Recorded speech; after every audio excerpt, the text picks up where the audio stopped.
Hi, my name is Emma Button, and this is my presentation called Maximizing Wind Production and Environmental Protection by Siting Wind Farms on Minnesota's Disturbed Lands.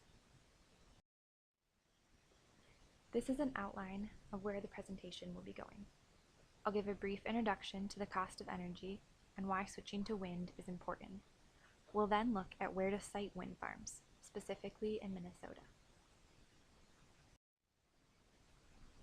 As atmospheric levels of carbon dioxide continue to fluctuate and cause increased temperature and other environmental effects, it is becoming increasingly necessary for us to reduce our carbon use. The International Panel on Climate Change estimates that current greenhouse gas emissions must decrease by at least 50% by 2050 in order to stabilize levels of atmospheric carbon dioxide.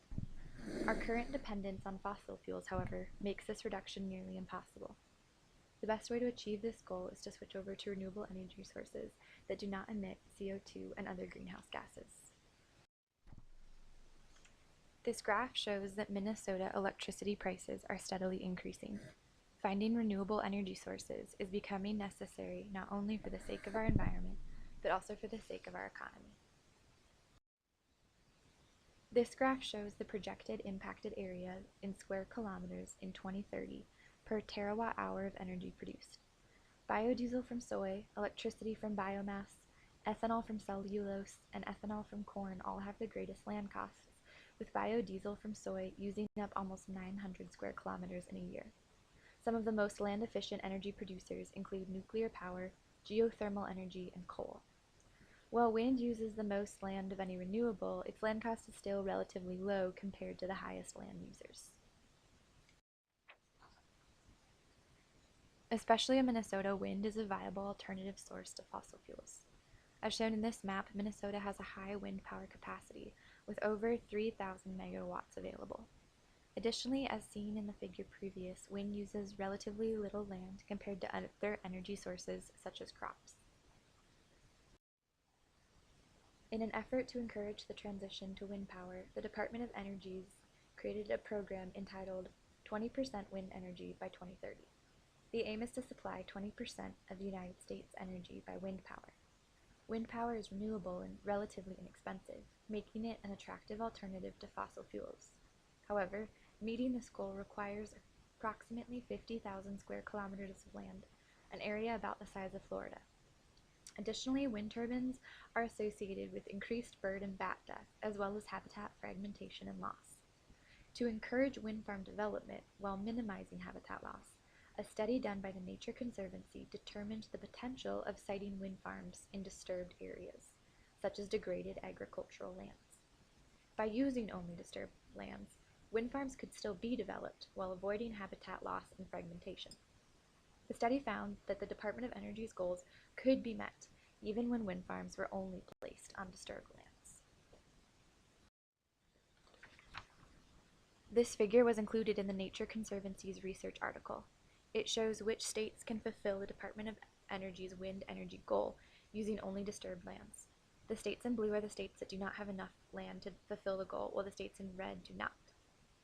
And the states in gray do not have enough information available. As you can see, Minnesota contains enough disturbed lands to support enough wind farms to supply 20% of its energy production. The purpose of my study was to use ArcGIS to determine where in Minnesota these disturbed lands exist and where those lands overlap with areas of high wind profitability. I used 3 layers when creating my final map. The first layer was entitled Available Land, and this was based on restrictions that have been made on the siting of wind farms. Buffers were created around airports, lakes, and cities based on states' restrictions, and no siting was allowed within those buffers. The wind profitability layer was based on the average wind speeds experienced in different regions of Minnesota. Areas of high wind speed were considered more profitable. Additionally, locations close to electric substations and as close to the city buffer as possible were also considered to be more profitable. The disturbed land layer came from the 2011 National Land Cover Dataset. The Nature Conservancy study also considered areas with impervious surfaces and areas of high development. However, I did not consider these lands because they would include cities and suburbs, areas which would be unsuitable for wind farm development. As a result, I only considered cultivated cropland and hay and pasture land to be disturbed in my map. This is a map that represents the land that is available for wind farm development regardless of its land use status. All the land in green is land that is available for development based on the restrictions put in place. This map shows wind profitability. The darker the green shading, the more profitable this land would be for wind development. As this map shows, some of the most profitable areas for wind farms include southwestern Minnesota, such as Buffalo Ridge. This map represents the location of disturbed lands in Minnesota, lands that are either cultivated crops or hay and pasture land.